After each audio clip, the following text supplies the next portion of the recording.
बेटा आज इक्वेशन कर लेते हैं बैलेंस हम Fe यानी कि आयरन और H2O के साथ रिएक्ट होकर केमिकल रिएक्शन से क्या बन रहा है Fe3O4 प्लस एक गैस भी निकल रही है, कौन सी होगी, हाइड्रोजन। इसको बैलेंस कर लेते हैं। सबसे पहले बैलेंस कर लेंगे, फिर स्टेप्स भी समझ लेते हैं। अगर आपको साथ साथ में करना है तो आप साथ साथ में भी कर सकते हैं, आपकी मर्जी, आप स्टेप्स नोट कर सकते हैं। देखिए सबसे पहले हम करते हैं, यहां पर हम लिख सकते हैं अब नंबर ऑफ एटम्स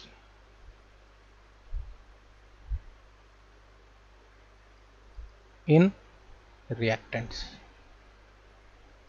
जो एरो है उसी के नीचे एरो बनाए आप, जो लाइन हम डिवाइड करते हैं वो इसी के नीचे बनाए और यहां लिखें number of atoms in product side. Product की तरफ प्रोडक्ट्स जो हैं वो उनमें नंबर ऑफ एटम्स कितने हैं और रिएक्टेंट्स में कितने हैं ये नोट डाउन करना है। तो चलिए कौन कौन से एटम्स हैं। Fe ये बुक में भी दिया हुआ है, इसी तरह से करते हैं, वहां पर भी देखिए Fe H और O। इस तरफ क्या होगा, यही होगा और कुछ हो ही नहीं सकता, Fe H and O। Iron कितना है, रिएक्टेंट साइड में ध्यान दे रहे हैं, देखिए इसीलिए लाइन लगाते हैं कि पहले रिएक्टेंट साइड देखें। 1 H 2 है, O कितना है 1 है। ये देखिए यहाँ पर कितना है, Fe कितना है 3, H कितना है 2 और ऑक्सीजन कितनी है 4। ये हमने काउंटिंग कर ली, ठीक है। अब हम क्या कर सकते हैं, फर्स्ट स्टेप क्या करें, क्या आयरन को बैलेंस करने लगे। अब बैलेंसिंग स्टार्ट करनी है ना, अभी तक तो सिर्फ जैसा फॉर्मूला था वैसे एटम्स हमने नाप लिए, अब हम बैलेंसिंग स्टार्ट करेंगे। तो सबसे पहले आयरन को नहीं लेना चाहिए क्योंकि ये अलग है, ये बाद में बैलेंस करेंगे लास्ट में, और H तो ऑलरेडी बैलेंस्ड है, तो इसको बैलेंस करने की कोशिश करते हैं। मैं कुछ और कलर ले लेता हूँ जिससे आपको समझने में आसानी हो। तो यहाँ 4 है, यहाँ पे 4 बनाना है तो क्या करना पड़ेगा, O जहाँ पर है वहाँ पे 4 से मल्टीप्लाई कर दीजिए। O जहाँ पर है यानी कि इस मॉलिक्यूल में 4। तो फर्स्ट स्टेप में क्या हुआ है, 4H2 किया, H2O किया तो 4O हो गया। तो H2 के साथ कितना हो जाएगा, पहले 2 था, ये देखिए 2, इस पे इफेक्ट पड़ जाएगा, ये भी 4 हो जाएगा। हमने इस स्टेप के बाद हमारा क्या हुआ, सिर्फ ये बैलेंस हुआ। क्या हम इस स्टेप को लिख सकते हैं, यस। देखिए फर्स्ट स्टेप में क्या हुआ, balancing oxygen atoms in reactant side. हमने रिएक्टेंट साइड में जो ऑक्सीजन थी उसको बैलेंस करने की कोशिश की। कैसे किया हमने balance, by multiplying H2O into 4। हमने ऐसे लिख देना है कि हमने H2O मॉलिक्यूल जो था उससे 4 जो है मल्टीप्लाई कर दिया, उससे हमारी ऑक्सीजन बैलेंस हो गई। अब हमने जो इक्वेशन अभी तक बनी है वो क्या हम लिख सकते हैं, यस। तो फर्स्ट स्टेप पे हम लिख देते हैं कि अभी तक हम क्या कर पाए हैं, 4H2O कर पाए हैं और Fe3O4 अभी तक पूरी बैलेंसिंग तो नहीं हुई है, अभी तक तो प्रोसेस में ही है।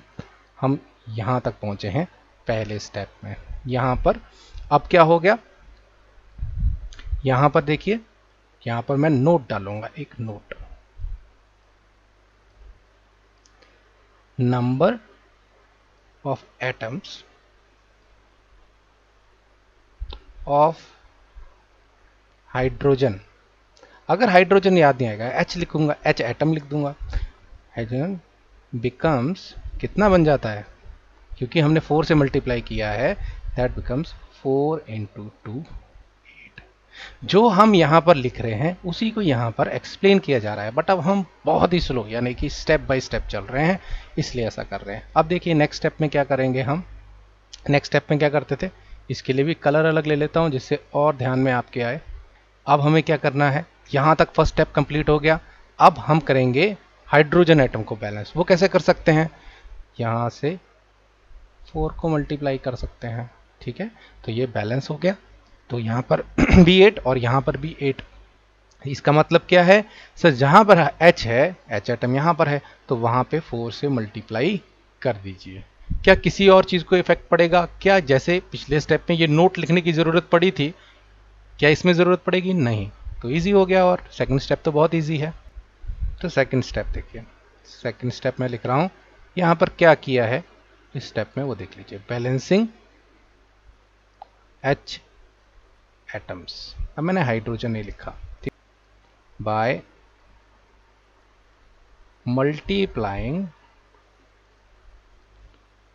4 इन प्रोडक्ट साइड। प्रोडक्ट साइड में क्या किया, 4 इंटू H2 कर दिया।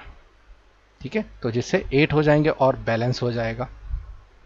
ठीक है, यहां तक हो गया। हमने क्या किया, बैलेंसिंग की H एटम्स की, उसके कारण 4 से मल्टीप्लाई कर दिया। तो इस टाइम क्या बनी है हमारी इक्वेशन, देखिए हमारी इक्वेशन अब बनी है Fe 4H2O, तो पहले पिछले स्टेप में ही कर लिया था। उसके बाद Fe3O4 को तो अभी तक छेड़ा नहीं है। हाइड्रोजन को बैलेंस करने की कोशिश की है 4H2। This is our second step में। तो अब हमारे यहां लिख सकते हैं both H and O are, यानी कि आप ऑक्सीजन हाइड्रोजन लिख दीजिए, आर बैलेंस्ड। बट क्या बैलेंस को रह गया है, Fe स्टिल नॉट बैलेंस्ड। अभी तक जो हमारा आयरन है वो बैलेंस नहीं हुआ, तो उसके लिए हम थर्ड स्टेप करते हैं। लेट्स सी, अब हमारा आ गया थर्ड स्टेप। इसमें क्या करेंगे, यहां तक इक्वेशन पहुंच गई, अब लास्ट स्टेप है हमारे। टेबल पे जाइए, यहाँ पे टेबल पे जाइए, थर्ड स्टेप भी लिख दीजिए। यहाँ पर 3 है, इसको 3 करने के लिए क्या करना है, 3 से मल्टीप्लाई करना है। देखिए तीनों टिक लग गए, तीनों मैंने बैलेंस कर दिए हैं। और यहाँ पर हमने ये रख दिया यहाँ पे, यहाँ पे। और अब बस 3 से मल्टीप्लाई करना है, तो इक्वेशन क्या बन जाएगी। अब हमने लिखना है बैलेंसिंग। अब हम कौन से एटम को बैलेंस कर रहे हैं, बैलेंसिंग Fe एटम्स। कैसे करेंगे बैलेंस, बाय मल्टीप्लाइंग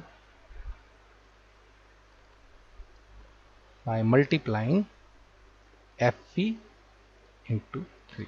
ठीक है, Fe इंटू 3 करके, या F इंटू को 3 से मल्टीप्लाई करके हमने ऐसे लिख देना है। तो अगर हम ऐसा कर देते हैं तो क्या हो जाएगी हमारी equation, 3Fe plus 4H2O Fe3O4 plus 4H2।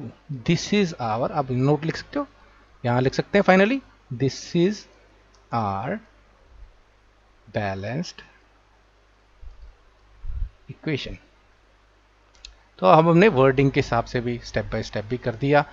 अब यहां पर अगर आपको थोड़ा सा अगर और अच्छा बनाना है, तो पहले इसको यहां पर इसको एक ट्रायंगल के अंदर डाल दीजिए, जिससे स्टार्टिंग हमने किस चीज से की थी वो याद रहे। बाद में कर सकते हैं ये काम। ठीक है, तो number of atoms in reactants ये ट्रायंगल के अंदर है, number of atoms in product इसके अंदर है। बाकी हमने खुद बैलेंस हिट एंड ट्रायल करके यहाँ देखकर उसका इफेक्ट देखकर हमने चीजें की हैं। तो हमें याद रहेगा हमने स्टार्टिंग किससे की थी, इक्वेशन से, और एंड में हम कहाँ पहुंचे हैं। So this is our balanced equation. अगर आप चेक कर सकते हैं, यहाँ पर 3 आयरन है, 3 आयरन है, 8 हाइड्रोजन है, 8 हाइड्रोजन है, ऑक्सीजन 4 है, हाँ जी ऑक्सीजन यहाँ पर भी 4 है।